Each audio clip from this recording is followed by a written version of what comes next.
अध्याय 31 बर्फीला पानी। वांग लिन की अभिव्यक्ति सामान्य रही। उन्होंने पूछा, तुम्हें कितना चाहिए? वांग हाओ ने झिझकते हुए कहा, कम से कम 200।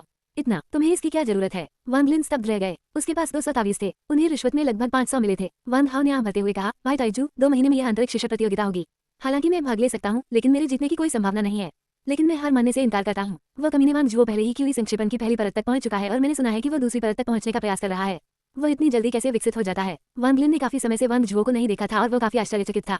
ऐसा लगा कि प्रतिभा वास्तव में मायने रखती है। वांग हाओ ने क्रोधित अभिव्यक्ति प्रकट की और कहा, ये केवल इसलिए है क्योंकि उसके पास एक अच्छा गुरु है। उसके गुरु ने कीमत की परवाह नहीं की और मेरे गुरु से फाउंडेशन स्थापना गोलियों के एक बैच के लिए विनती की। वे संप्रदाय के भीतर बहुत कीमती गोलियां हैं। गोली खाने के बाद खेती की गति काफी बढ़ जाती है। वांग लिन ने सिर हिलाया और पूछा, इसका आपके द्वारा तावीज उधार लेने से क्या लेना देना है? वांग हाओ ने बुदबुदाते हुए कहा, निश्चित रूप से एक संबंध है। आप दूसरों के साथ ज्यादा बातचीत नहीं करते हैं, लेकिन प्रतियोगिता से 1 महीने पहले सभी अंतरिक्ष शिक्षा एक छोटा सा आदान प्रदान करेंगे। वहाँ हर कोई अंतिम तैयारी के लिए आदान प्रदान करने के लिए अपना खजाना निकालता है। मैंने पहले इसमें भाग लेने वाले कुछ वरिष्ठों से सुना था। उन्होंने कहा कि आदान प्रदान के दौरान किसी भी चीज का उपयोग किया जा सकता है, जैसे उड़ने वाली तलवारें, जादुई खजाने, गोलियां आदि। वांग लिन ने ये सुनने के बाद उसका दिल तेजी से धड़कने लगा। उन्हें उड़ने वाली तलवारों या जादुई खजानों में ज्यादा दिलचस्पी नहीं थी, लेकिन क्यूई संघनन चरणों के मंत्र उनके लिए महत्वपूर्ण थे। ये सोचते हुए कि वह उन्हें आदान प्रदान में प्राप्त करने में सक्षम हो सकता है, उसने कुछ देर सोचा और कहा, अंतरिक्ष शिष्य एक दूसरे पर इतना भरोसा करते हैं, बस इन आदान प्रदानों को करने के लिए। वांग हाओ ने हंसते हुए कहा, भाई ताइजू, आपने एक महत्वपूर्ण प्रश्न पूछा है। इस एक्सचेंज के दौरान एक नियम है और वह एक्सचेंज में प्रवेश करने की भी आवश्यकता है। यानी एक छिपाने वाली गोली लें। छिपाने वाली गोली लेने के बाद जब तक कोई फाउंडेशन स्टेज पर न हो, कोई भी आपको पहचान नहीं सकता है। वांग लिन के दिमाग में एक विचार कौन था? आप उस गोली के लिए ये सभी तावीज उधार ले रहे हैं।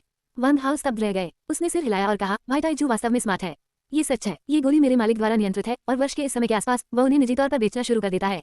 कीमत 200 तावीज है। वांग लिन ने थोड़ा विचार किया और कहा, यह आदान प्रदान काफी दिलचस्प लगता है।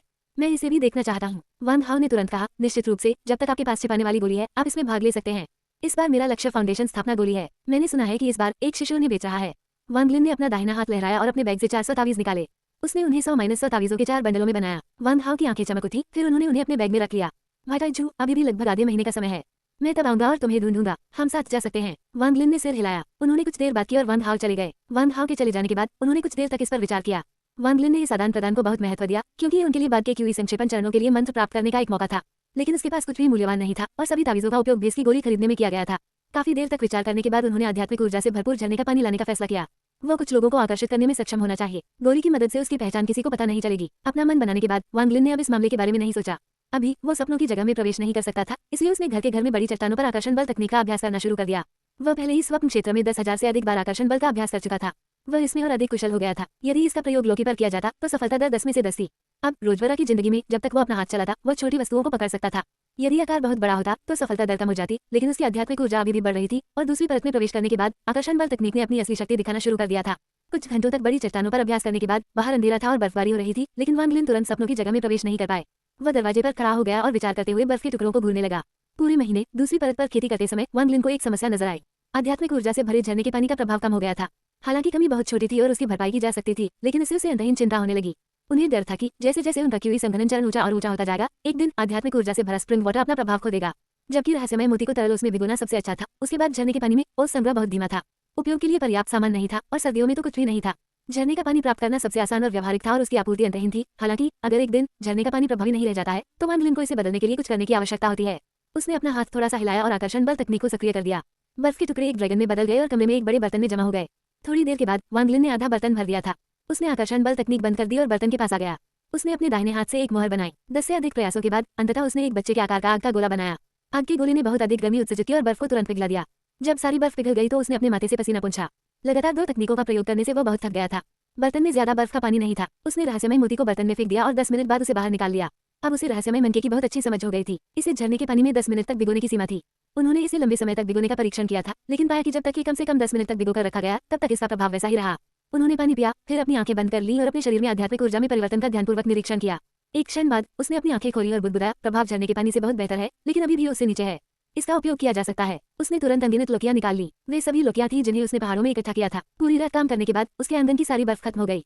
उस बर्फ ने लोकी के एक छोटे से हिस्से को आध्यात्मिक ऊर्जा के पानी से भर दिया।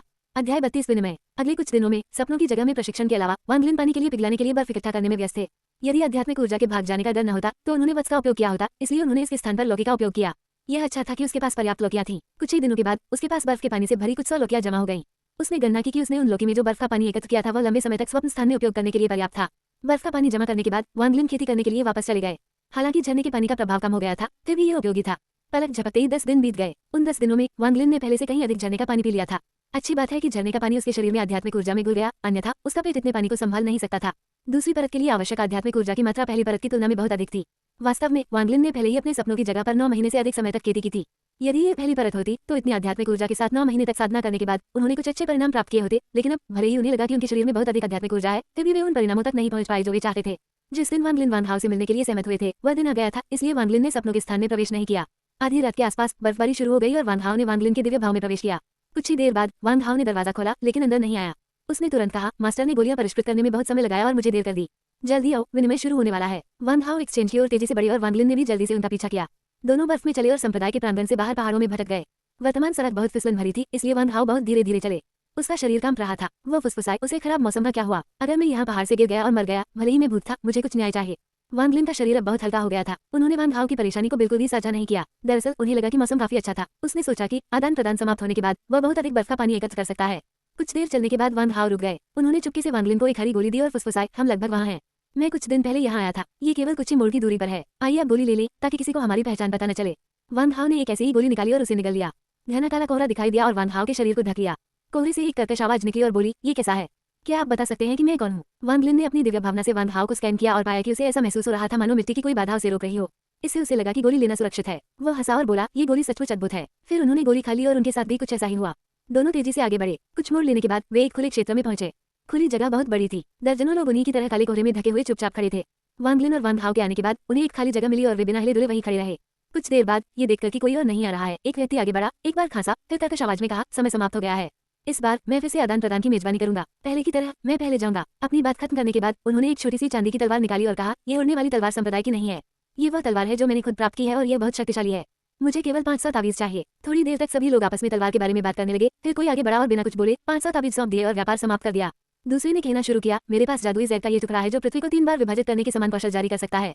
मुझे केवल 10 क्यूई इकट्ठा करने वाली गोलियां चाहिए। उसने जहर का एक टुकड़ा निकाला, उसे लहराया और दूर रख दिया। वांगलिन से दूर किसी ने तुरंत कहा, मैं आपके साथ आदान प्रदान करूंगा। जैसे ही वह बाहर आ रहा था, एक अन्य व्यक्ति ने तुरंत कहा, मैं जहर के उस टुकड़े के बदले 12 गोलियां दूंगा। पहला व्यक्ति झिझका और बिना कुछ बोले दूसरे व्यक्ति को घूरकर देखने लगा। उन्हें लगा कि 10 गोलियां ही सीमित हैं। इसके तुरंत बाद लोग एक एक करके अपना सामान दिखाते हुए आगे आए और दृश्य जीवंत हो गया, खासकर जब लोग किसी निश्चित वस्तु को लेकर झगड़ पड़े। जिसकी बोली सबसे अधिक थी वह जीत गया। मेरे पास यहाँ एक तकनीक है कि जब तक आप क्यूई संगठन की दूसरी परत से ऊपर हैं, आप इसका उपयोग अपनी खेती को थोड़े समय के लिए छिपाने के लिए कर सकते हैं, जब तक कि व्यक्ति पहले से ही फाउंडेशन स्थापना चरण में न हो। मुझे पता है कि यह चीज बहुत बेकार है। मुझे इसके लिए केवल 5 क्यूई इकट्ठा करने वाली गोलियां चाहिए। कहने वाला बहुत झिझक रहा था। सब हंस पड़े। ये तकनीक सचमुच बेकार थी। सभी शिष्य अपनी साधना का प्रदर्शन करना चाहते थे, क्योंकि साधना जितनी ऊंची होगी उनका इलाज भी उतना ही अच्छा होगा। वो कौन उग गया था जो अपनी खेती छिपाना चाहता था? यदि यह अधिक समय तक चलता तो कम से कम इसका कुछ उपयोग होता, लेकिन ये केवल थोड़े समय के लिए ही चला और इसकी लागत इतनी अधिक थी। 5 क्यूई एकत्रित करने वाली गोलियां। ये देखकर कि कोई भी इसे नहीं चाहता, उस व्यक्ति ने आंख भरी। जैसे ही वह इसे रखने ही वाला था, वांगलिन ने पुकारा, मैं इसके बदले में 5 क्यूई गैदरिंग पिल्स दूंगा। बीच वाला शख्स सन रह गया। वे तुरंत उत्तेजित हो गए और आदान प्रदान करने के लिए आगे आए। तकनीक वाली चीज पकड़कर वांगलिन दंग रह गए। उन्होंने इस तरह की चीज पहले कभी नहीं देखी थी। उन्होंने तुरंत अपनी दिव्य भावना से इसे स्कैन किया और तकनीक की विधि तुरंत उनके दिमाग में आ गई। ये चीज दूसरों के लिए भले ही बेकार हो, लेकिन उसके लिए यह बहुत उपयोगी थी। भले ही इससे थोड़े समय के लिए ही खेती छुपी रह सकती थी। अचानक एक आवाज आई। कर्कश होने के बावजूद भी उसमें गर्व भरा हुआ था। एक फाउंडेशन स्थापना गोली। अपना प्रस्ताव बताएं। वान हाउ तुरंत उत्साहित हो गए और तुरंत कहा, 20 क्यूई एकत्रित करने वाली गोलियां। 1000 तावीज और एक उड़ती हुई तलवार। 2000 तावीज। 30 क्यूई इकट्ठा करने वाली गोलियां और 500 तावीज। कौशल जहर का एक टुकड़ा, एक उड़ने वाली तलवार, 10 क्यूई इकट्ठा करने वाली गोलियां और 500 तावीज। भीड़ ने जोर जोर से अपनी पेशकशें चिल्लाईं। उन्होंने स्पष्ट रूप से फाउंडेशन एस्टेब्लिशमेंट गोली को एक अत्यंत महत्वपूर्ण वस्तु के रूप में देखा। वांगलिन ने वान हाउ से इस फाउंडेशन स्थापना गोली के बारे में सुना था। गोली लेने के बाद इसका असर शरीर में 2 महीने तक रहेगा। उन 2 महीनों में आध्यात्मिक ऊर्जा को अवशोषित करने की दर कई गुना बढ़ जाएगी। ये कुछ ऐसा था जो क्यूई संक्षेपण की 7वीं परत के तहत हर शिष्य चाहता था। वह गोली संप्रदाय में भी बहुत कीमती थी। प्रत्येक शिष्य के पास सामान्यतः इसे प्राप्त करने के केवल 2 अवसर होते थे। जब किसी शिष्य को काले कपड़े के पद पर पदोन्नत किया जाता था तो उन्हें 1 प्राप्त होता था, और जब उन्हें बैंगनी कपड़े के पद पर पदोन्नत किया जाता था तो उन्हें 2 प्राप्त होते थे। अध्याय 33 मुख्य पाठ। वांगलिन को इस फाउंडेशन एस्टेब्लिशमेंट बिल में बिल्कुल भी दिलचस्पी नहीं थी। कीमत पहले से ही इतनी अधिक देखकर उसने वान हाउ के लिए आह भरी। ऐसा लग रहा था कि वान हाउ को यह फाउंडेशन एस्टेब्लिशमेंट बिल नहीं मिल पाएगी। ये सोचते समय उन्होंने वान हाउ को चिल्लाते हुए सुना, 230 क्यूई इकट्ठा करने वाली गोलियां। यह मेरी सीमा है, इससे अधिक और मैं व्यापार नहीं कर रहा हूँ। दृश्य शीघ्र ही शांत हो गया। 230 क्यूई गैदरिंग पिल्स की कीमत पहले से ही बहुत अधिक थी। बहुत से लोग इसे हरा नहीं सके, लेकिन फाउंडेशन एस्टेब्लिशमेंट गोली बहुत दुर्लभ थी और कुछ ही लोग इसे छोड़ने को तैयार थे। फाउंडेशन एस्टेब्लिशमेंट गोली बेचने वाला व्यक्ति मुस्कुराया। उन्होंने अहंकार पूर्वक कहा, सिर्फ 230 क्यूई गैदरिंग पिल्स के साथ आप मेरी फाउंडेशन एस्टेब्लिशमेंट पिल के लिए व्यापार करना चाहते हैं? यदि कीमत 2000 क्यूई गैदरिंग पिल्स से कम है तो मैं व्यापार नहीं कर रहा हूँ। वांगलिन ने तुरंत उसकी आवाज सुनी। कुछ देर विचार करने के बाद उसने गुप्त रूप से अनुमान लगाया कि यह व्यक्ति वांगझुओ था, लेकिन उसे यकीन नहीं था क्योंकि वह पूरी तरह से काले कोहरे से छिपा हुआ था। वान हाउ ने कंधे उछाए और एक शब्द भी नहीं कहा। उस शख्स के अहंकार से वहां मौजूद सभी लोग दंग रह गए।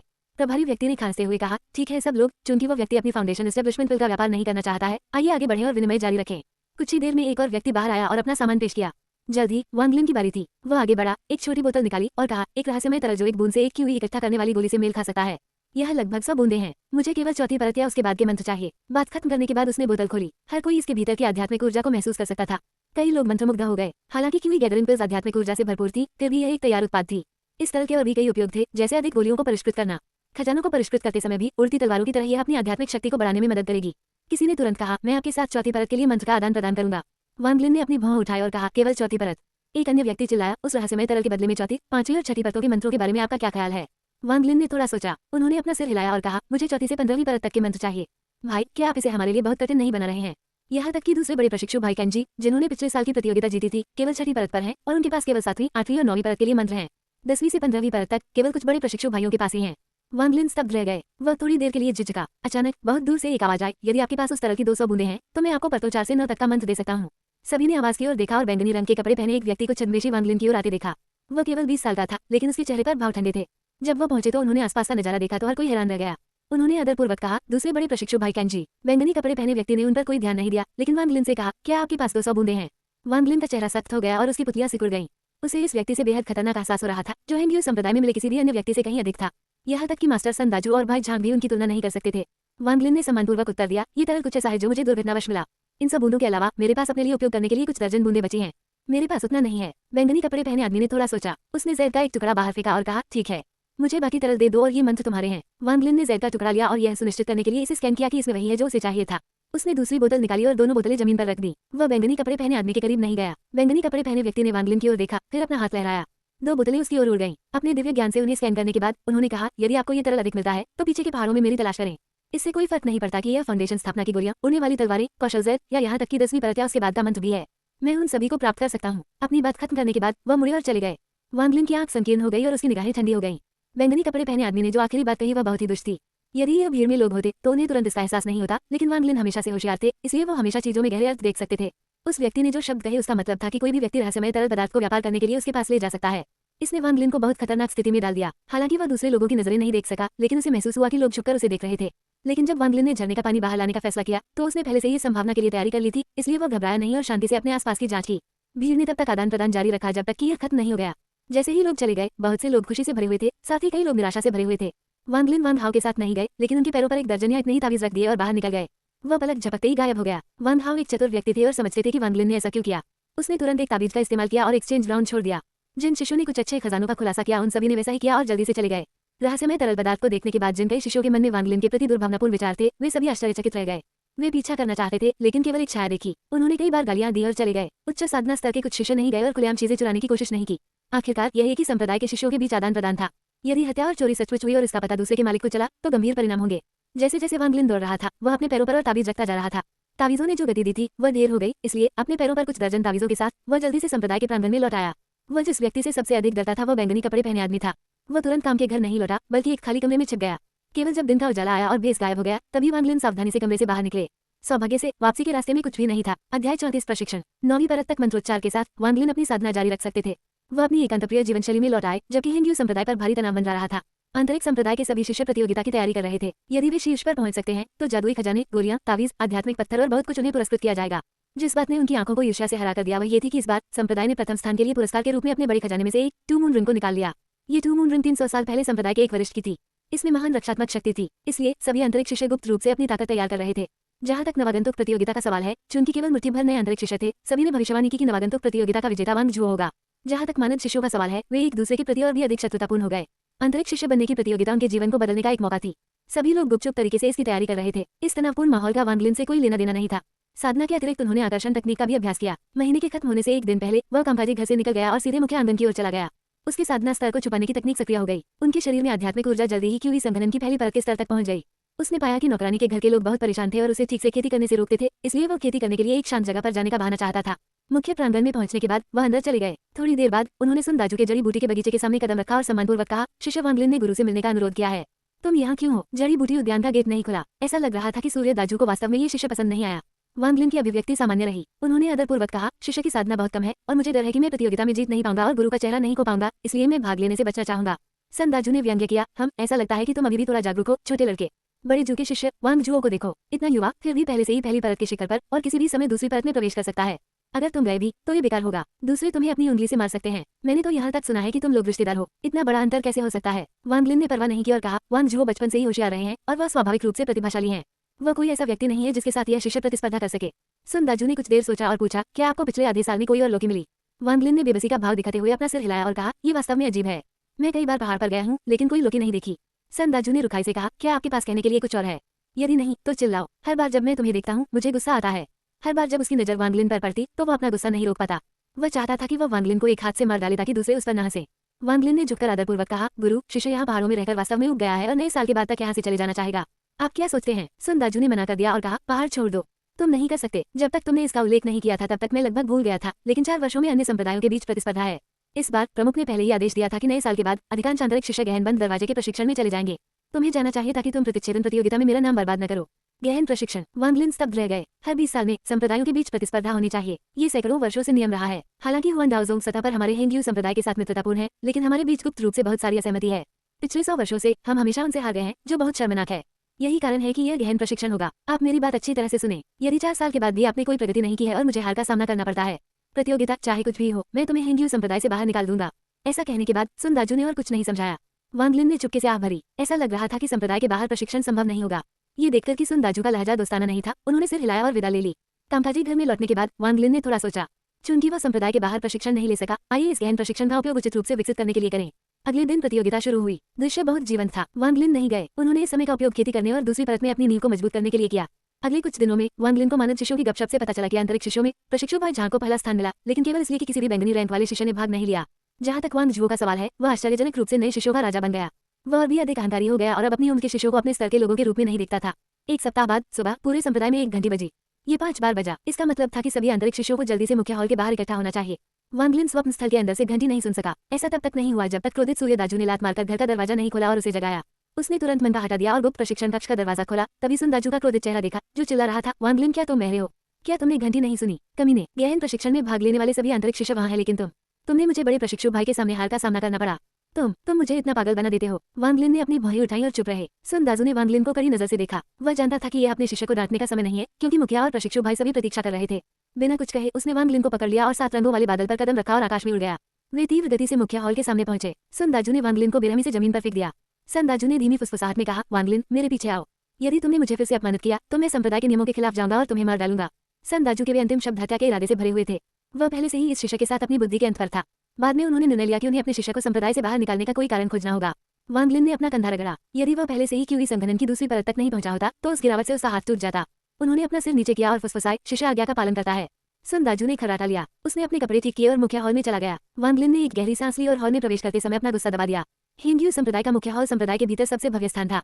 यह एक विस्तृत हॉल था जिसमें दर्जनों दर्जे की स्थिति वाले संप्रदाय के साधु थे। पूरा हॉल विस्मय के भाव से भर गया। वांग लिन द्वारा हॉल में सूर्य दाजू का पीछा करने के बाद दर्जनों निगाहें अचानक उस पर जमा हो गईं। उसे सांस लेने में कठिनाई हुई और उसने तुरंत अपना सिर नीचे कर लिया। अध्याय 35 पिछला पर्वत। 40 से अधिक आंतरिक शिष्य हॉल के अंदर खड़े थे। वहाँ काले, सफेद और लाल रंग के शिष्य थे, लेकिन बैंगनी रंग के नहीं। इन सभी शिष्यों के भाव गंभीर थे। उनमें से वांग लिन कई चेहरे देख सकता था जिन्हें वह जानता था, जैसे वांग जुओ, जू नाम की लड़की, जो नाम की लड़की, प्रशिक्षु भाई झांग और ऐसे ही। उनके ठीक सामने 10 से अधिक बुजुर्गों की 2 पंक्तियां बैठी थी। सभी के भाव ठंडे थे। ठीक बीच में एक व्यक्ति बैठा था, करीब 40 साल का, नीला गाउन पहने हुए। उसकी आंखें बिजली की तरह थीं। उन्होंने कहा, जूनियर भाई सूर्य, यह आपका शिष्य है। सुन दाजू ने तुरंत मुस्कुराता हुआ चेहरा दिखाया और कहा, बड़े प्रशिक्षु भाई, यह मेरा शिष्य वांग लिन है। उसने संप्रदाय में देर से प्रवेश किया, इसलिए उसे 5 बार घंटी बजाने के पीछे का अर्थ नहीं पता। दाहिनी ओर बैठे एक लाल चेहरे वाले व्यक्ति ने उपहास किया, शिष्य वास्तव में अपने गुरु जैसा है।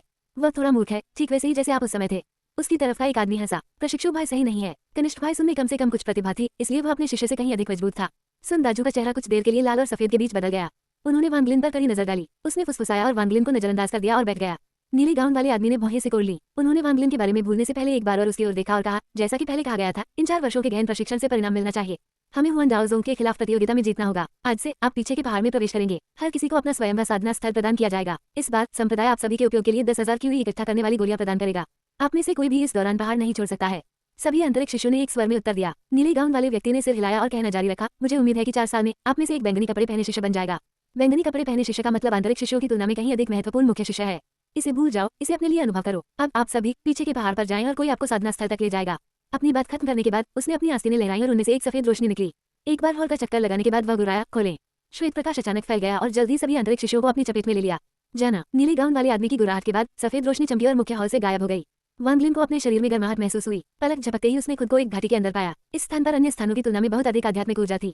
हर तरफ से पानी की आवाजें सुनाई दे रही थीं। उन्होंने क्षेत्र का निरीक्षण किया और अन्य आंतरिक शिशुओं को एक दूसरे से बातचीत करते हुए पाया। इस घाटी में कोई पौधे नहीं थे। यह एक चट्टान थी जिसमें मधुमक्खी के छत्ते की तरह कई छेद खुदे हुए थे। कुछ छिद्रों को विशाल चट्टानों से बंद कर दिया गया था। अचानक वांगलिन ने देखा कि कोई उसे देख रहा था। उसने मुड़कर देखा तो वांग झुओ उसकी ओर देखकर मुस्कुरा रहा था। उसी समय चट्टान के एक छेद से एक युवक बाहर आया। उसने बैंगनी रंग के कपड़े पहने हुए थे और सभी को उदासीनता से देख रहा था। उन्होंने कहा, साथी प्रशिक्षु भाइयों और बहनों, ये हिंग्यू संप्रदाय का पिछड़ा पहाड़ है। जहाँ तक पीछे के पहाड़ की बात है, ये वास्तव में हिंग्यू संप्रदाय का पिछड़ा हिस्सा नहीं है, बल्कि 500 साल पहले कई आत्मा परिवर्तन चरण विशेषज्ञों द्वारा निर्मित आंतरिक शिशुओं के लिए एक साधना स्थल है। इस जगह में सामान्य से कहीं अधिक मोटी आध्यात्मिक ऊर्जा है। चूंकि आप यहाँ हैं, आपको खेती पर ध्यान केंद्रित करना चाहिए, अन्यथा आपको बाहर निकालने के लिए हम वरिष्ठों को दोष न दें। पीछे का पहाड़। वांगलिन ने बैंगनी रंग के कपड़े पहने इस युवक को पहचान लिया। वो व्यक्ति था जिसने वांगलिन का आध्यात्मिक ऊर्जा तरल खरीदा था। यह अफवाह थी कि वह पहले से ही क्यूई संगठन की छठी परत पर था और वह बहुत अप्रत्याशित था। वांगलिन ने अपना सिर नीचे कर लिया। इस तरह की साजिशों को वह अच्छी तरह समझता था क्योंकि उसने उसे पहले भी एक खतरनाक स्थिति में डाल दिया था। मेरे पास 7वीं परत और उससे नीचे के लिए मंत्र हैं। यदि आप उस स्तर तक पहुंच गए हैं लेकिन मंत्र नहीं है तो मेरे पास आएं। एक बार जब मैं आपकी जांच कर लूंगा तो मैं इसे आपको दे दूंगा। जहां तक आप अभ्यास करेंगे, इन गुफाओं में से कोई भी एक जिसे सील नहीं किया गया है उसे चुना जा सकता है। यहाँ क्यूई गैदरिंग गोलियों की बोतलें हैं। प्रत्येक बोतल में 50 गोलियां हैं और इसे साल में एक बार फिर से भरा जाएगा। अपनी बात समाप्त करने के बाद उन्होंने अपना हाथ लहराया और 50 सफेद बोतलें जमीन पर दिखाई दी। भीतर के कुछ शिष्यों ने आगे बढ़कर एक बोतल ली, फिर खेती क्षेत्र के प्रवेश द्वार की तलाश करने लगे। वांगलिन ने गहरी सांस ली। चूंकि उसने उस समय भेष बदलने वाली गोली ली थी, उस व्यक्ति को उसकी पहचान नहीं पता थी, इसलिए वह ऊपर गया और एक बोतल ले ली। झांकून किनारे पर खड़ा था, आंतरिक शिष्यों को एक एक करके बोतलें लेते हुए देख रहा था। जब उसने अचानक वांगलिन को देखा, उसके चेहरे पर एक अजीब भाव था और उसने कहा, तुम्हारा नाम क्या है? तुम क्यूई संक्षेपण की पहली परत तक भी कैसे नहीं पहुंचे? तुम्हारा स्वामी कौन है? इयन। जाहिर तौर पर उसका नाम केंजी से बदलकर झांकून हो गया। जो भी हो, वांगलिन रुका और घूम गया। उन्होंने आदरपूर्वक कहा, बड़े भाई, मेरा नाम वांगलिन है। मेरे गुरु सुन दाजू हैं। मेरी प्रतिभा में कमी है, इसलिए मैं अभी तक पहली परत तक नहीं पहुंच पाया हूँ। झांकून स्तब्ध रह गए। वे मुस्कुरा उठे। आप वांगलिन हैं। मैंने आपके बारे में पहले सुना था। हालांकि प्रतिभा महत्वपूर्ण है, दृढ़ता भी महत्वपूर्ण है। चूंकि आपकी प्रतिभा में कमी है, इसलिए आपको और भी अधिक मेहनत करनी होगी। वांगलिन ने तुरंत वादा किया, ये चट्टान आपके लिए बहुत ऊंची है क्योंकि आप पहली परत पर भी नहीं है। मैं आपको लिफ्ट दे दूंगा। झांकून ने अपनी आस्तीनें लहराई। एक अदृश्य शक्ति वांगलिन के पैरों के नीचे प्रकट हुई और उसे तब तक धकेलती रही जब तक वो एक गुफा के सामने नहीं आ गया। वांगलिन ने झांकून को सम्मानपूर्वक धन्यवाद दिया। जब वह घुमा और गुफा में प्रवेश किया तो उसका चेहरा तुरंत काला पड़ गया। यदि वह इस प्रशिक्षु भाई से पहले न मिला होता तो वह आभारी होता, लेकिन उसका वास्तविक स्वरूप देखने के बाद निस्संदेह वह इस छोटे से एहसान को दिल पर नहीं लेगा। गुफा बड़ी नहीं थी, वहाँ केवल एक पत्थर का बिस्तर और दीवार पर एक लीवर था। वांगलिन आगे बढ़े और लीवर खींच लिया। अचानक एक गर्जना की आवाज सुनी जा सकती थी क्योंकि एक विशाल चट्टान नीचे गिर गई और गुफा पूरी तरह से बंद हो गई। गुफा की दोबारा सावधानीपूर्वक जांच करने और कुछ भी गलत नहीं पाए जाने के बाद वांगलिन उस जगह से बहुत संतुष्ट थे। जब उन्होंने सन दाजू की तलाश की तो वह संप्रदाय के बाहर खेती करने के लिए एक जगह की तलाश करना चाहते थे। हालांकि उन्हें अस्वीकार कर दिया गया था, लेकिन वर्तमान स्थिति ने उन्हें एक ऐसे स्थान पर पहुंचा दिया जो उनकी मूल योजनाओं के काफी करीब था। एकमात्र नकारात्मक पक्ष ये था कि गुफा के अंदर पानी का कोई स्रोत नहीं था। वांगलिन की खेती मुख्य रूप से आध्यात्मिक ऊर्जा तरल पर निर्भर थी, लेकिन उसने अपने थैले में ढेर सारा बर्फ का पानी इकट्ठा कर लिया था, इसलिए ये उसके लिए कुछ समय के लिए उपयोग करने के लिए पर्याप्त होना चाहिए। उसने घाटी के अंदर पानी की आवाजें भी सुनी। जब तक वह थोड़ा सतर्क था, पानी कोई समस्या नहीं होनी चाहिए। अध्याय 36 झगड़ा। इसके बारे में सोचने के बाद उन्होंने रहस्यमय मन का निकाला और अपना फलाबंद दरवाजा प्रशिक्षण शुरू किया। समय बीतता गया और पलक झपकते ही 2 साल बीत गए। उन 2 वर्षों के दौरान वांगलिन या तो अपनी आकर्षण तकनीक विकसित कर रहे थे या अभ्यास कर रहे थे, लेकिन उन्हें बिल्कुल भी अकेलापन महसूस नहीं हुआ। भले ही वास्तविक दुनिया में उन्हें 2 साल हो गए हों, लेकिन वास्तव में वह 13 वर्षों से बंद दरवाजे के प्रशिक्षण में थे। यहाँ की आध्यात्मिक ऊर्जा बहुत समृद्ध थी। वह बहुत प्रभावित हुआ। हालांकि इसकी तुलना आध्यात्मिक ऊर्जा तरल से नहीं की जा सकती। जब भी वह वास्तविक दुनिया में प्रतीक्षा कर रहा था, उसने आध्यात्मिक ऊर्जा को पीछे के पहाड़ों के बाहर की तुलना में कम से कम 2 गुना सघन पाया। दूसरे स्तर से शुरू करके उनकी खेती बहुत धीमी हो गई। 6 वर्षों से अधिक समय तक स्वप्न क्षेत्र में खेती करने के बाद वह दूसरी परत की सीमा तक पहुंच गया। फिर उसने तीसरी परत को तोड़ने से निपटना शुरू कर दिया। अनगिनत कोशिशों के बाद आखिरकार वह सफल हो गया। लेकिन जो बात उसके लिए भ्रम और परेशानी का कारण बन रही थी वो ये थी कि 7 वर्षों के बाद भले ही वह पहले ही तीसरी परत के शिखर पर पहुंच चुका था, फिर भी वह चौथी परत में प्रवेश नहीं कर सका, चाहे उसने कितनी भी कोशिश की हो। ऐसा नहीं था कि उनमें आध्यात्मिक ऊर्जा की कमी थी। हर बार जब वह निर्णायक बिंदु पर पहुंचता था तो उसे लगता था कि कोई रहस्यमय शक्ति उसे रोक रही है। और क्यूई संगठन की ये तीसरी परत भी अजीब थी। ये पहली या दूसरी परत के विपरीत था, जहाँ एक बार जब वह चरम पर पहुंच जाता था तो वह किसी भी अधिक आध्यात्मिक ऊर्जा को एकत्रित नहीं कर पाता था। हालांकि वांगलिन को लगा कि वह सीमा तक पहुंच गया है, लेकिन तीसरी परत में कोई सीमा नहीं थी। यदि वह साधना करता रहा तो उसकी आध्यात्मिक ऊर्जा बढ़ती रहेगी और उसके शरीर में परिवर्तन होता रहेगा। इससे वांगलिन को बहुत आश्चर्य हुआ, लेकिन उसने इसके बारे में कितना भी सोचा, उसे कोई उत्तर नहीं मिला। आज सारा बर्फ का पानी खत्म हो चुका था। उसके पास आध्यात्मिक ऊर्जा द्रव्य का केवल एक लोकी ही बचा था। वह लोकी बहुत समय से उसके पास थी। यह उन 3 में से एक था जिन्हें वांगलिन ने पहाड़ों में दफनाया था। उसने मनके पर 10वें बादल को प्रकट करने के लिए उनमें से 2 का उपयोग किया और यह मानते हुए कि पिछली बार जब उसने इसे निगला था तो वह लगभग मर गया था, वह इससे बहुत सावधान था और इसे अपने पास रखे बैग में रख लिया था। थोड़ी झिझक के बाद वांगलिन ने वह लोकी बाहर नहीं निकाली। उनकी गणना के आधार पर उस लोकी में आध्यात्मिक ऊर्जा की मात्रा पहले ही भयानक स्थिति में पहुंच चुकी थी। क्यूई संगठन के उच्च स्तर पर पहुंचने के बाद वह हमेशा इसका उपयोग कर सकता था। वह खड़ा हो गया और अपना शरीर फैला लिया। वह लीवर के पास गया और खींच लिया। एक दहाड़ के साथ पत्थर का दरवाजा खुल गया। सूरज की रोशनी गुफा में घुसी और वांगलिन को अंधा कर दिया। जब उसे रोशनी की आदत हो गई तो वह गुफा से बाहर आया और गहरी सांस ली। नीचे देखा तो घाटी में बहुत सारे लोग बातें कर रहे थे। ऐसा प्रतीत हुआ कि इनमें से बहुत से लोगों को खेती नीरस लगी और वे समाजीकरण की ओर आ गए। थोड़ा विचार करने के बाद उन्होंने क्यूई संक्षेपण की पहली परत तक अपनी खेती के स्तर को छिपाने की तकनीक को सक्रिय किया। उसने अपनी आस्तीनें लहराई और आगे कूद गया। उसका शरीर धीरे धीरे जमीन पर तैरने लगा। स्वप्नलोक में बिताए गए 13 वर्षों में उन्होंने आकर्षण तकनीक में पूरी तरह से महारत हासिल कर ली थी। उसे अब मंत्र बोलने की भी आवश्यकता नहीं थी, उसे इसका उपयोग करने के लिए केवल उच्चारण करने की आवश्यकता थी। जैसे अब वह अपने शरीर पर आकर्षण तकनीक का प्रयोग कर रहा था। हालांकि यह कहा जा सकता है कि एक बार जब आकर्षण तकनीक एक निश्चित स्तर तक पहुंच जाती है तो ये तभी संभव होता है जब कोई धीरे धीरे आगे बढ़ता है। जैसे ही इसकी गति बढ़ती है ये कठिन हो जाता है। लेकिन वांग लिन को अब इतना आत्मविश्वास महसूस हुआ कि अगर उसे जल्दी से उड़ने की जरूरत भी पड़ी तो भी वह नियंत्रण नहीं खोएगा। आकर्षण तकनीक के 10 वर्षों से अधिक अभ्यास के बिना यह संभव होगा। लेकिन इस निम्न स्तर की तकनीक पर 10 वर्षों तक अभ्यास करने में बर्बाद करने का समय किसके पास था? सभी कृषक समय के विरुद्ध दौड़ रहे थे। यदि उनके पास समय होता तो वे कुछ उच्च स्तरीय तकनीकों का अभ्यास क्यों नहीं करते? ध्यान आकर्षित न करने के लिए वांग लिन धीरे धीरे घाटी में उतरे। जैसे ही वह उतरा उसे उपहास की आवाज सुनाई दी। सूरज वास्तव में पश्चिम की ओर से निकला था। यहाँ तक कि कचरा वांग लिन क्यूई संक्षेपण की पहली परत तक पहुंच गया है और अंततः बिना मदद के चट्टान से नीचे आ सकता है। वांग लिन ने अपना सिर घुमा लिया। उसने उदासीनता से वांग झुओ की ओर देखा। उसके बगल में भी कुछ लोग बैठे थे। वे सभी आंतरिक शिष्य थे। एक 24-25 साल का सफेद कपड़े पहने युवक हंसा। वांग लिन, तुम्हें यहाँ नहीं होना चाहिए। तुम्हें घर के कामकाज में उन मानद शिष्यों के साथ घुलना मिलना चाहिए। कम से कम वहाँ तुम ऊंचे और शक्तिशाली महसूस कर सकते हो, लेकिन यहाँ तुम हम सभी में सबसे खराब हो। वांग लिन ने अपनी दिव्य भावना से स्कैन किया। वांग झुओ भी उनके जैसा ही था, जो तीसरी परत के शिखर पर पहुंच गया था और सफेद कपड़े पहने युवा चौथी परत के शिखर पर पहुंच गए थे। वह इसे किसी भी समय तोड़ सकता है। वांग झुओ ने गर्व से कहा, वांग लिन, आप निश्चित रूप से 2 साल पहले स्मार्ट थे। आप जानते थे कि आप मेरे मुकाबले नहीं है, इसलिए आपने हार मान ली। लेकिन मैं आपको बता दूं, कचरा हमेशा कचरा ही रहेगा। आप कभी भी मेरी बराबरी नहीं कर पाएंगे। मैं 2 साल पहले शीर्ष नवागंतुक था, आप क्या हैं? उसके बगल में सफेद कपड़े पहने युवक हंसा। जूनियर भाई, जाओ मेरे लिए वहाँ नदी से थोड़ा पानी ले आओ। तुम्हारे सीनियर भाई की तबीयत ठीक है, इसलिए मैं तुम्हें कुछ संकेत दे सकता हूँ। वह बोल ही रहा था कि उसने एक बोतल फेंक दी। ये वांग लिन के पैरों पर गिरा। वांग लिन चुप रहे और सफेद कपड़े पहने युवक को देखते रहे। सफेद कपड़े पहने युवक ने तिरस्कारपूर्ण दृष्टि से कहा, इसका क्या मतलब है? आप लड़ना चाहते हैं? मैं आपको बता दूं, दूसरे प्रशिक्षु भाई ने पहले ही कहा था कि आंतरिक शिष्य एक दूसरे से नहीं लड़ सकते। यदि आप ठीक से कार्य नहीं करते हैं तो आपको सबक सिखाने के लिए मुझे दोष न दें। बस बहुत हो गया, तुम सब चुप रहो। चट्टान से चिल्लाने की आवाज आई। जल्दी एक छाया बिजली की तरह दिखाई दी, जिससे प्रशिक्षु भाई झांग की छाया प्रकट हुई। उसने भौहें सिकोड़ ली और सभी की ओर देखा और बुलाया, वांग झुओ, सुन हाओ, आप दोनों खेती नहीं कर रहे हैं, लेकिन यहाँ एक जूनियर को धमका रहे हैं जो केवल क्यूई संक्षेपण की पहली परत पर है। क्या ये वास्तव में इतना दिलचस्प है? दोनों के हाव भाव तेजी से बदल गए। उन्होंने जल्दी से वांग लिन की बदसूरत तस्वीरें खींची और हल्के से सूंघा। बाद में उन्होंने और कुछ नहीं कहा। वे स्पष्ट रूप से वैवाहिक भाई झांग से डरते थे। प्रशिक्षु भाई झांग की नजर वांग लिन की ओर गई और उतनी ही कठोरता से कहा, वांग लिन, तुम्हें वास्तव में नहीं आना चाहिए था, लेकिन जब से तुम यहाँ हो तुम्हें ठीक से खेती करनी चाहिए। खेती की दुनिया में शक्ति ही सब कुछ है। वांग लिन ने सिर हिलाया। वह थोड़ा झिझका और पूछा, प्रशिक्षु भाई झांग, मेरा एक प्रश्न है। क्यूई संक्षेपण की पहली परत के चरम पर पहुंचने के बाद चाहे मैं कुछ भी करूं, मैं दूसरी परत में प्रवेश क्यों नहीं कर सकता? वांग झुओ ने खराटे लेते हुए कहा, अपनी प्रतिभा के साथ अपने जीवनकाल में दूसरी परत तक पहुंचने के बारे में भी मत सोचो। अध्याय 37 4 वर्ष। प्रशिक्षु भाई झांग ने वांग झुओ को ठंडी नजर से देखा और कहा, सफलता हासिल करने की कुंजी का वास्तव में आपकी प्रतिभा से बहुत कुछ लेना देना है। कुछ लोगों को सफल होने के लिए केवल कुछ प्रयासों की आवश्यकता होती है, जबकि अन्य को सैकड़ों या हजारों वर्षों की आवश्यकता होती है या वे अपने जीवन में कभी सफल नहीं हो पाते हैं। वांग लिन ने उदास भाव प्रकट किया और अचानक पूछा, प्रशिक्षु भाई झांग, क्या हर परत को तोड़ना इतना कठिन है? क्या दूसरी से तीसरी और तीसरी से चौथी परत को तोड़ना उतना ही कठिन है? प्रशिक्षु भाई झांग ने सिर हिलाया, हाँ, चरण जितना बाद का होगा यह विशेष रूप से उतना ही कठिन होगा, तीसरी से चौथी और पांचवी से छठी परत। प्रशिक्षु भाई झांग के उत्तर ने कुछ अन्य शिष्यों को भी आकर्षित किया। एक महिला शिष्या ने अचानक पूछा, प्रशिक्षु भाई, तीसरी से चौथी परत तक जाने में इतनी कठिनाई क्या है? मैं इस समय तीसरी परत में हूँ। वांग लिन उस व्यक्ति को जानता था जिसने बात की थी। ये झू नाम की लड़की थी जिसका वांग वो पीछा कर रहा था। प्रशिक्षु भाई झांग ने कुछ देर सोचा और कहा, ठीक है, आज ही मैं आप लोगों को उन 2 बाधाओं के बारे में बताऊंगा जिनका सामना आप क्यूई संघनन की छठी परत के नीचे करेंगे। पहली बाधा तीसरी से चौथी परत तक है। कुछ लोगों के लिए ये बहुत आसान है, लेकिन दूसरों के लिए ये कुछ ऐसा है जिसे वे अपने पूरे जीवन में कभी भी पार नहीं कर सकते हैं। कुंजी का प्रतिभा से कोई लेना देना नहीं है, बल्कि इसके पीछे के अर्थ को समझने की क्षमता है। वाक्यांश सड़क निर्दय है। उन्होंने सभी पर विचार किया और आगे कहा, अमरों को अपने नश्वर बंधनों को काटने की जरूरत है। यदि आप ऐसा कर सकते हैं तो तीसरी से चौथी परत आसान है, यदि नहीं तो ये कठिन हो जाती है। जहाँ तक पांचवी से छठी परत पर बाधा की बात है, यह आपके शरीर में आध्यात्मिक ऊर्जा की गुणवत्ता में बदलाव है। आध्यात्मिक ऊर्जा धीरे धीरे आपके शरीर को बदलती है और उस बिंदु पर ये गहरे बदलाव करना शुरू कर देती है। इसके लिए बड़ी मात्रा में आध्यात्मिक ऊर्जा की आवश्यकता होती है, इसलिए यह एक बाधा बन गई है। बहुत से लोगों को ब्लॉक करता है। वांग लिन ने सुनना समाप्त करने के बाद वह स्तब्ध रह गया और चुपचाप विचार किया। अन्य सभी आंतरिक शिष्यों के भाव अलग अलग थे और वे प्रश्न पूछते रहे। अंधेरा होने तक सभी लोग तितर बितर नहीं हुए। वांग लिन पानी की आवाज का पीछा करते हुए भौहें चढ़ाते हुए घाटी में भटक गया। जल्दी उसके सामने एक झील दिखाई दी। पानी से आध्यात्मिक ऊर्जा की हल्की सुगंध निकल रही थी। वांग लिन ने जाकर थोड़ा पानी पिया। हालांकि यह आध्यात्मिक ऊर्जा तरल से मेल नहीं खा सका, फिर भी इसमें उसकी आध्यात्मिक ऊर्जा को बढ़ाने में मदद करने के लिए पर्याप्त मात्रा थी। इसलिए उसने लोकियां निकाली और उन्हें एक एक करके पानी भर दिया। काफी देर के बाद आखिरकार उसने सारी लोकियां भर ली और पलट गया।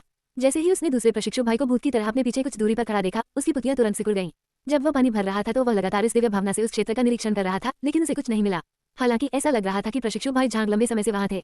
वांग लिन का दिल डूब गया। झांग की आंखें चमक उठी और उन्होंने कहा, भाई वांग, नदी में बहुत सारी आध्यात्मिक ऊर्जा है और यह आपकी खेती के लिए अच्छी है, लेकिन मैं देख रहा हूँ कि आपके पास पहले से ही बहुत सारी लोकी तैयार हैं। क्या आप यहाँ आने से पहले ही जानते थे कि आपको उनकी आवश्यकता होगी? वांग लिन ने अपनी अभिव्यक्ति में कोई बदलाव किए बिना अपनी चीजें हटा दी और कहा, मास्टर ने पहले मुझे सूचित किया था कि नदी मेरी खेती में मदद करेगी, इसलिए शिष्य ने बहुत तैयारी की है। झांग ने कुछ देर तक वांग लिन को देखा और कहा, सुन राजू, के लिए ये जानना सामान्य बात है। तुम्हें वापस जाकर अभ्यास करना चाहिए। केवल 2 छोटे वर्षों में पहली परत तक पहुंचने में सक्षम होने के लिए ऐसा लगता है कि कनिष्ठ भाई वास्तव में दृढ़ संकल्पित है।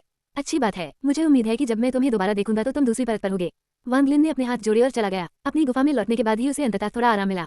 उसके कपड़े पसीने से भीग गए थे। अच्छी बात यह है कि उसने अपने साधना स्तर को छिपाने के लिए लगातार तकनीक का उपयोग करने के लिए खुद को प्रशिक्षित किया, अन्यथा अगर झांग को पता होता कि वह पहले ही तीसरी परत तक पहुंच चुका है तो उसे निश्चित रूप से संदेह हो जाता। यदि झांग ने उसे मारने की कोशिश की तो उसके पास वापस लड़ने की शक्ति नहीं होगी। वांग लिन ने चुपचाप खुद को याद दिलाया, अमर भी नश्वर के समान ही होते हैं। ये कई प्रकार के होते हैं। वास्तव में अमर नश्वर लोगों की तुलना में कहीं अधिक क्रूर होते हैं, इसलिए मुझे किसी को भी ये नहीं बताना चाहिए कि मेरे पास ये रहस्यमय मोती है। गुफा को फिर से सील करने के लिए लीवर खींचने के बाद वांग लिन पैर मुड़कर बैठ गए और फिर से साधना शुरू कर दी।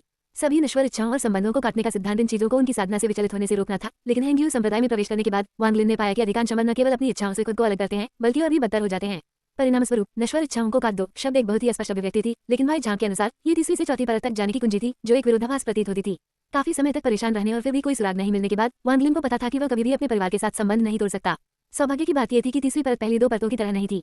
भले ही वह आगे नहीं बढ़ सका, फिर भी उसकी आध्यात्मिक ऊर्जा बढ़ती गई। अंत में उसने चौथी परत को तेजी से तोड़ने की कोशिश करना छोड़ दिया और बस अपनी आध्यात्मिक ऊर्जा का निर्माण करता रहा। समय तेजी से बीत गया। 1 साल, 2 साल, पता ही नहीं चला 2 साल और बीत गए। वांग लिन 4 वर्षों से बंद कमरे में प्रशिक्षण ले रहे थे। इस खेती के लिए आध्यात्मिक ऊर्जा जल बनाने के लिए उन्होंने केवल एक बार फिर पानी भरने के लिए गुफा छोड़ी। वास्तविक दुनिया में 4 साल का परिणाम सपनों की दुनिया में 25 साल था। बंद दरवाजे के प्रशिक्षण से पहले के समय को शामिल करते हुए वांग लिन पहले से ही 27 या 28 वर्षों से खेती कर रहे थे। उनका क्यूरी संघनन स्तर अभी भी तीसरी परत पर अटका हुआ था, लेकिन उनके शरीर में आध्यात्मिक ऊर्जा की मात्रा अभी भी बढ़ रही थी। ये 4 साल की गहन ट्रेनिंग का आखिरी दिन था। बाहर एक हंकारी आवाज चिल्लाए, साथी प्रशिक्षु भाइयों और बहनों, 4 साल पूरे हो गए हैं, जल्दी बाहर आओ, मुखिया यहाँ है, आप सभी को वापस भेजने की तैयारी कर रहे हैं। चट्टान पर मौजूद सभी गुफाएं खुल गईं। भीतर के शिष्य एक एक करके उनके बीच से बाहर निकलते गए। वांग लिन ने इस दिव्य भावना के साथ महसूस किया कि पिछले 4 वर्षों में यहाँ प्रशिक्षण के दौरान इन 40 से अधिक लोगों ने बहुत अच्छी फसल प्राप्त की है। वांग जुओ पहले ही 5वीं परत के शिखर पर पहुंच चुके थे और छठी परत में घुसने के लिए तैयार थे। ऐसी ही स्थिति में कई अन्य लोग भी थे। सबकी खेती बहुत बढ़ गई थी। जू नाम की लड़की तीसरी परत पर थी और जहाँ तक भाई झांग की बात है वह पहले से ही छठी परत पर था। उन्हें स्पष्ट रूप से महसूस हुआ कि उनकी खेती बाकी सभी से अलग थी। अभी जब उन्होंने अपनी दिव्येंद्रिय का उपयोग करके सभी को स्कैन किया तो ऐसा लगा जैसे किसी और ने ध्यान नहीं दिया। जूहू नाम की लड़की ने पहले ही कहा था कि वह 2 साल पहले तीसरी परत पर पहुंच गई थी, लेकिन वांग लिन के स्कैन के तहत उन्होंने देखा कि वह अभी भी तीसरी परत पर थी जिसमें कोई विकास नहीं हुआ था। वांग लिन को अंदाजा था, ऐसा लगता था कि दूसरों की तीसरी परत उसकी तरह नहीं थी, बिना किसी सीमा के। अध्याय 38 प्रकाश का धब्बा। स्थिति का विस्तार से विश्लेषण करने के बाद उन्हें लगा कि इसका उनके स्वप्न क्षेत्र में खेती करने से कुछ लेना देना है। इन पिछले 4 वर्षों में उन्होंने मन के कई रहस्यों का अनुभव किया था। स्वप्न क्षेत्र में अभ्यास करते समय वह महसूस कर सकता था कि उन चमकते गहनों से एक प्रकाश निकल रहा था जो उसके शरीर द्वारा अवशोषित हो गया। जहां तक उन चमकते गहनों की बात है, उसने कुछ समय तक उनका विश्लेषण किया था, लेकिन अभी भी उनका सटीक उपयोग नहीं पाया था। वांग लिन ने अब अपनी खेती के स्तर को छुपाने के लिए तकनीक का उपयोग नहीं किया, क्योंकि पीछे के पहाड़ों जैसी जगह पर 4 साल की खेती यह सब समझाने के लिए एक अच्छा कारण था। कोई और नहीं जानता था कि 20 साल पहले स्वप्न अंतरिक्ष समय में वह पहले ही तीसरी परत तक पहुंच चुका था। इसके अलावा पिछले 20 से अधिक वर्षों से वह लगातार अपनी आकर्षण तकनीक का अभ्यास कर रहा था और यह एक भयानक स्तर तक पहुंच गया था। दरअसल झाओ के देश में कोई भी ऐसी बुनियादी तकनीक का अभ्यास करने में 20 साल नहीं लगाएगा। अचानक आकाश से एक सफेद रोशनी चुपचाप प्रकट हुई और सभी को ढक लिया। गर्माहट का एहसास फिर से हुआ, लेकिन इस बार वांग लिन ने एक अंतर देखा। प्रकाश में अजीब प्रतीकों की हल्की चमक थी। प्रतीकों ने एक साथ मिलकर एक भंवर बनाया जिसने तुरंत सभी को अपनी ओर खींच लिया और वे घाटी से गायब हो गए। जब वे पुनः प्रकट हुए तो वे मुख्य हॉल में थे। संप्रदाय प्रमुख अभी भी नीला गाउन पहने हुए वहीं बैठे थे। उसके बगल में कई बुजुर्ग बैठे थे। उस पल में कई शक्तिशाली दिव्य इंद्रियों ने उन्हें स्कैन किया। संप्रदाय प्रमुख मुस्कुराया, उन्होंने सिर हिलाया और कहा, साल बीत गए हैं और मुझे बहुत खुशी है कि आप सभी ने काफी प्रगति की है। बहुत अच्छा, अब सभी शिष्य जो 5वीं परत या उससे ऊपर तक पहुंच गए हैं, रुकें। आप में से बाकी लोग जाएं और इन 4 वर्षों में अपनी फसल के बारे में अपने स्वामी को बताएं। 3 दिनों में कुआन दाओजोंग यहाँ होंगे। इस बार हमें जीतना होगा। जहाँ तक कपड़ों में बदलाव की बात है, ये सब उनके साथ प्रतिस्पर्धा के बाद किया जाएगा। सभी लोगों ने एक स्वर में उत्तर दिया। 5वीं परत के नीचे के सभी शिष्य चले गए। वांग लिन ने चारों ओर देखा और सूर्य दाजू को नहीं देखा। हॉल से निकलने के बाद वांग लिन ने सुन दाजू के जड़ी बूटी के बगीचे की ओर रुख किया। उसने अपनी दिव्य भावना को बाहर भेजा और पाया कि गेट पर लगी सील ने उसे बिल्कुल भी नहीं रोका, इसलिए उसकी दिव्य भावना बगीचे में चली गई और उसने वहां सूर्य दाजू को खेती करते हुए पाया। सूर्य दाजू ने अपनी दिव्य भावना पर बिल्कुल भी ध्यान नहीं दिया। यह महर जो पहले उसे भयभीत करती थी अब दोषों से भरी हुई प्रतीत होती है। अब उसे लगा कि अगर वह इस सील को तोड़ना चाहे तो आसानी से तोड़ सकता है। वांग लिन ने अपनी दिव्य भावना वापस ले ली और सम्मानपूर्वक कहा, शिष्य वांग लिन गुरु का स्वागत करने के लिए यहाँ है। ये सुनने के बाद सूर्य दाजू कुछ देर के लिए झिझके। काफी देर तक सोचने के बाद उन्हें कुछ हद तक याद आया कि उन्होंने 4 साल पहले वांग लिन नामक एक शिष्य को स्वीकार किया था। फिर उन्होंने वांग लिन को गहन प्रशिक्षण के लिए भेजा। उसे यकीन नहीं था कि उस कूड़ेदान से कोई सुधार हुआ है या नहीं। अपनी जिज्ञासा के कारण उसने बगीचे का दरवाजा खोला और अहंकारपूर्वक कहा, तो फिर अंदर आ जाओ। वांग लिन अंदर चले गए। सन दाजू ने वांग लिन की जांच की और कहा, आप तीसरी परत तक पहुंचने में कामयाब रहे। वांग लिन ने सिर हिलाया और सम्मानपूर्वक कहा, शिष्य ने इन 4 वर्षों में कड़ी मेहनत की है और मुश्किल से इसे तीसरी परत तक पहुंचाया है। सुन दाजू ने कुछ बार पलकें झपकाईं। उसे याद आ रहा था कि उसने वांग लिन को अपने शिष्य के रूप में क्यों स्वीकार किया था। उन्हें याद आया कि वह तब तक इंतजार करने वाले थे जब तक कि शिष्य पहली परत तक नहीं पहुंच जाता और आत्मा खोज तकनीक का उपयोग नहीं करता, लेकिन थोड़ी देर तक झिझकने के बाद उन्होंने हार मानने का फैसला किया। आखिरकार इतने साल हो गए और उसकी अपनी खेती को कम करने की प्रतिक्रिया इसके लायक नहीं लग रही थी। सुन दाजू ने वांग लिन की ओर देखा और कहा, ठीक है, चूंकि आप अब तीसरी परत पर पहुंच गए हैं, आप सुन दाजू के सच्चे शिष्य हैं और चूंकि आप मेरे एकमात्र शिष्य हैं, आज से शुरू करके आप वापस आ सकते हैं और यहाँ फिर से रह सकते हैं। कुछ दिनों में कुआन दाओजोंग के साथ प्रतियोगिता होगी। आप वहाँ मेरा अनुसरण कर सकते हैं और अपने क्षितिज का विस्तार कर सकते हैं।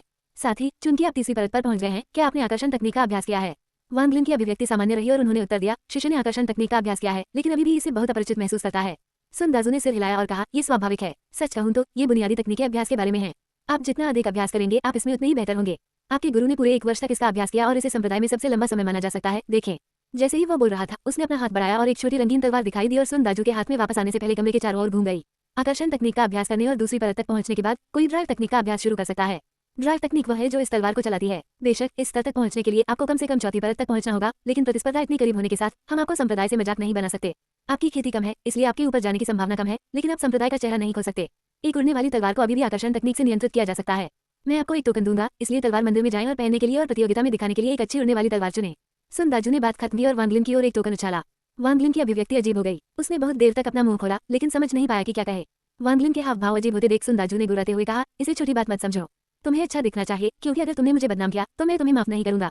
तब तुम्हारे गुरु ने भी यही किया था। बस एक उड़ती हुई तलवार पकड़ने से मेरे गुरु को बहुत बदनामी झेलनी पड़ी थी।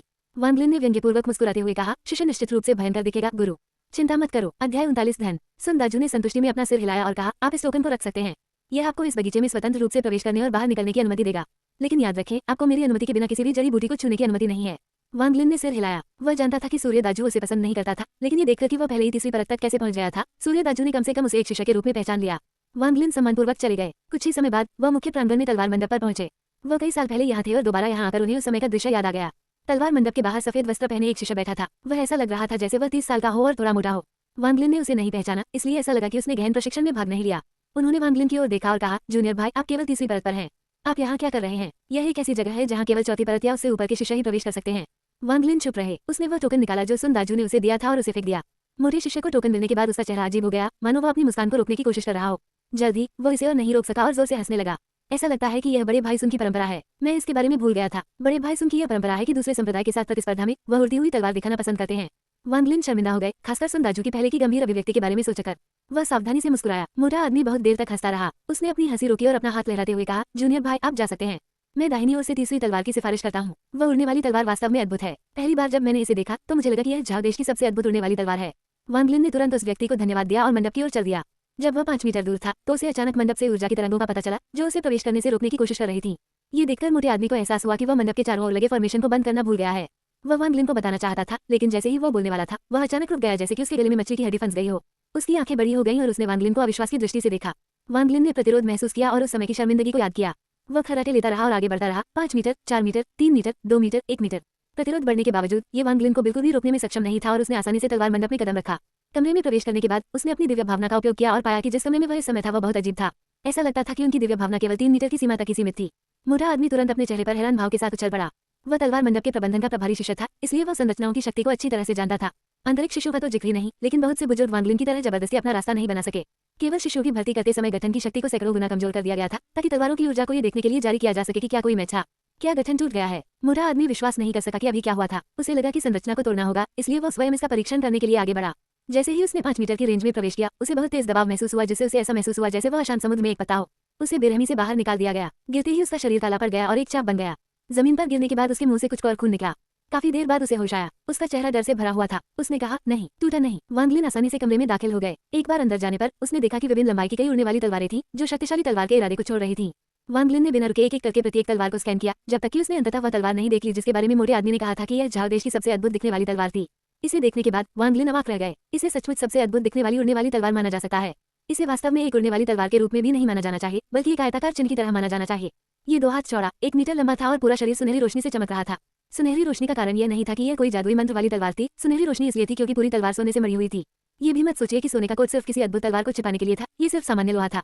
हैंडल पर 2 बड़े हीरे लगे थे और यहाँ तक कि तलवार की लटकन भी सोने की पतली पट्टियों से बनाई गई थी। संक्षेप में, लोगों को दिखाने के लिए इस तलवार को बाहर ले जाना वास्तव में उन्हें आश्चर्यचकित कर देगा और शायद उन्हें ये भी सोचने पर मजबूर कर देगा कि यह एक अद्भुत तलवार थी। वांगलिन ने उसकी ठुड्डी पर हाथ फेरा। वह तलवार को लेकर सचमुच आशावादी है। अगर कुछ और हो, कम से कम अगर उसे भविष्य में कभी पैसे की जरूरत पड़े तो वह इसे बहुत सारे पैसे में बेच सकता है। उड़ती हुई तलवार पर एक चिन्ह था जिस पर लिखा था, इस तलवार का नाम व्यर्थ है। इसे 500 साल पहले एक संप्रदाय के बुजुर्ग ने बनाया था और कहा जाता है कि इसमें अकल्पनीय शक्ति है। लेकिन वास्तव में ये तलवार कई बार टूट चुकी है और फिर से बनाई गई है। हालांकि क्योंकि बुजुर्ग ने संप्रदाय के लिए बहुत कुछ किया था, उनकी अंतिम इच्छा तलवार को इस उम्मीद में यही छोड़ना था कि भविष्य में इसके लिए कोई उपयुक्त व्यक्ति मिल जाएगा। जो कोई भी इस तलवार को चुनता है उसे इसके साथ अच्छा व्यवहार करना चाहिए। यदि यह टूट जाए तो इसकी तुरंत मरम्मत की जानी चाहिए। यदि यह बेची जाती है तो इसे बेचने वाले को संप्रदाय से बाहर कर दिया जाएगा। वांगलिन अपनी हंसी नहीं रोक सके। उसने तलवार उठाई और कहा, तब मैंने तुम्हें चुना होगा, लेकिन मैं वांगलिन एक गरीब आदमी हूँ, इसलिए यदि तुम चुनते हो तो मुझसे यह उम्मीद मत करो कि मैं तुम्हें वापस जोड़ दूंगा। उड़ती हुई तलवार को अपने थैले में रखने के बाद वह कमरे से बाहर चला गया। बाहर मोटा आदमी घबराया हुआ लग रहा था। पहले की मजाकिया हंसी के बजाय उन्होंने सम्मानपूर्वक वांगलिन को विदा किया। वांगलिन की दिव्य भावना मंडप के अंदर ही सीमित थी, इसलिए उन्होंने यह नहीं देखा कि मोटे आदमी के साथ क्या हुआ। इसलिए उन्हें आश्चर्य हुआ कि मोटा आदमी अचानक इतना सम्मानित क्यों हो गया। सन दाजू के बगीचे में लौटने के बाद वांग लिन ने तलवार निकाल ली। सन दाजू स्तब्ध रह गया और थोड़ी देर तक खुद से बड़बड़ाने के बाद उसने वांग लिन की ओर सोच समझकर देखा और कहा, जब मैंने पहले इस तलवार को देखा था तो मेरे पास इसे लेने की हिम्मत नहीं थी, लेकिन ऐसा लगता है कि तुम्हें हिम्मत है। अच्छा, इस तलवार को 3 दिनों में प्रतियोगिता में अपने साथ ले जाओ और इसे बड़ों को दिखाओ। 3 दिन बाद हेंग्यू संप्रदाय की घंटी 9 बार बजी। ये पहाड़ पर बहुत देर तक गूंजता रहा। मुखिया, सभी बुजुर्ग और कई शिष्य सभी मुखिया हॉल के बाहर खड़े थे। उन्हें आकाश में एक काला बिंदु दिखाई दिया। काला बिंदु उनके और करीब आता गया जब तक उन्होंने देखा कि यह 1000 फुट लंबा कनखजूरा था। कनखजूरा पूरी तरह से काला था। ऐसा लग रहा था मानो वो काले बादलों पर कदम रख रहा हो और उनकी ओर तेजी से गरज रहा हो। हिंदू संप्रदाय के सभी आंतरिक शिष्यों ने गहरी सांस ली। उनकी आंखें भय से भर गईं। कुछ महिला शिष्यों के चेहरे पीले पड़ गए और उनके पैर कमजोर हो गए। इसमें बड़ी बात क्या है? हालांकि ये 1000 फुट लंबा कनखजूरा डरावना दिखता है, अगर यहाँ हर कोई इसे तलवार से मारे तो भी यह मर जाएगा। संप्रदाय प्रमुख के बगल में लाल चेहरे वाला व्यक्ति चिल्लाया। उसकी आवाज बहुत तेज थी। ऐसा लगता था जैसे वह चाहता था कि सेंटीपीड पर बैठे लोग सुने। अध्याय 40 अतिथि। एक अन्य बुजुर्ग ने सेंटीपीड को देखा और फुसफुसाया, हम हुआनदाओ संप्रदाय हमेशा ऐसा ही होता है। मेरे हेंग्यू संप्रदाय को धमकाने की कोशिश करता है क्योंकि हमारे पास कोई आध्यात्मिक जानवर नहीं है। अगर मौका है तो हमें उस आध्यात्मिक जानवर को मारना होगा, फिर हम देखेंगे कि वे कैसे दिखावा करेंगे। संप्रदाय प्रमुख ने ठंडी सांस ली। एक बैंगनी तलवार अचानक उसके सामने आ गई। तलवार आकाश में उड़ गई और एक विशाल बैंगनी अजगर बन गई। ये हिंदू संप्रदाय के ऊपर कुंडली मारकर बैठा हुआ था और सेंटीपीड पर दहाड़ रहा था। 1000 फुट का कनखजूरा अचानक रुक गया और आगे बढ़ने की हिम्मत नहीं कर सका। अचानक कनखजूरे के ऊपर से एक तेज हंसी सुनाई दी। कुआंगलोंग, यह अफवाह है कि इस बैंगनी तलवार में एक ड्रैगन की आत्मा है। ऐसा लगता है कि वह अफवाह नकली नहीं है। मित्र, मैं अब यहाँ हूँ और अगर हम फिर से जीते हैं तो हिंदू संप्रदाय को अपना वादा निभाना होगा और हमसे चुराए गए 137 खजाने वापस करने होंगे। साथ ही हमें मुआवजे के रूप में 200 उड़ने वाली तलवारें भी देनी होंगी। संप्रदाय प्रमुख की अभिव्यक्ति सामान्य रही। क्रोध का नामोनिशान नहीं था। उन्होंने उदासीनता से कहा, मित्रों, यदि हुआनदाओ संप्रदाय इस बार जीतता है तो हिंदू संप्रदाय स्वाभाविक रूप से वादे के अनुसार काम करेगा, लेकिन यदि आप लोग हार जाते हैं तो आपको आध्यात्मिक जानवरों को नियंत्रित करने के लिए अपनी तकनीक पर रोक लगानी होगी। जब वह बोल रहा था, बैंगनी अजगर धीरे धीरे विलुप्त हो गया और वापस बैंगनी तलवार में बदल गया। ये संप्रदाय प्रमुख हुआंगलान के हाथ में लौटाया। 1000 फुट का कनखजूरा फिर से आगे बढ़ने लगा। जैसे जैसे ये धीरे धीरे नीचे उतरता गया, ये हिंदू संप्रदाय के ऊपर चक्कर लगाता गया। अंदर के सभी शिष्य जगह बनाने के लिए पीछे हट गए। शिष्यों को पीछे हटते देखकर सभी बड़ों के चेहरे पर झुर्रियां पड़ गईं। सेंटीपीड के उतरने के बाद वह गतिहीन रहा। दर्जनों लोग कनखजूरे की पीठ से नीचे कूद पड़े। 3 बड़ों के अलावा बाकी सभी बहुत छोटे थे। हुआनदाओ संप्रदाय में पुरुष और महिला दोनों शिष्य थे। ऐसा लग रहा था जैसे वे हिंदू संप्रदाय का मजाक उड़ा रहे थे, क्योंकि वे जानते थे कि हिंदू संप्रदाय के पास बैंगनी कपड़े पहने हुए अधिक शिष्य नहीं थे, इसलिए उनमें से हर एक ने बैंगनी कपड़े पहने हुए थे। हिंदू संप्रदाय के शिष्यों को आश्चर्यचकित करने वाली एक और बात यह थी कि हुआनदाओ संप्रदाय का हर एक शिष्य अच्छा दिखता था। नर बहुत सुंदर थे और सभी मादाएं बहुत सुंदर थीं। विशेषकर आगे चलने वाले पुरुष एवं महिला शिष्य। वह पुरुष असाधारण रूप से सुंदर और पुरुषत्व से भरपूर था। उसकी लंबी आस्तीनें और बाल हवा में लहरा रहे थे। उसकी पीठ पर एक उड़ती हुई तलवार थी जिससे वह और भी अच्छा लग रहा था। उनकी उपस्थिति ने कुछ महिला आंतरिक शिष्यों को पूरी तरह से मंत्रमुग्ध कर दिया।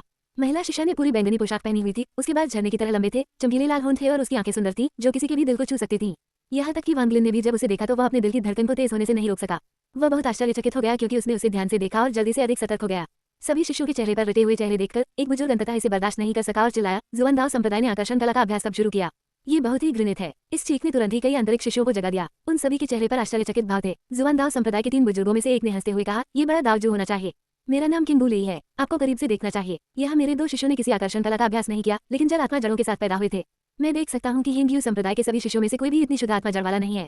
वे सभी 5 तत्वों का मिश्रण हैं। कोई आश्चर्य नहीं कि आप अंतर नहीं बता सकते। हिंदू संप्रदाय के सभी बुजुर्गों की अभिव्यक्तियां अस्थिर हो गईं। लंबे समय के बाद संप्रदाय के प्रमुख हुआंगलान की अभिव्यक्ति वही रही, क्योंकि उन्होंने विषय बदल दिया और कहा, हुआनदाओ संप्रदाय के मित्र, पहले हमारे संप्रदाय में आराम करें।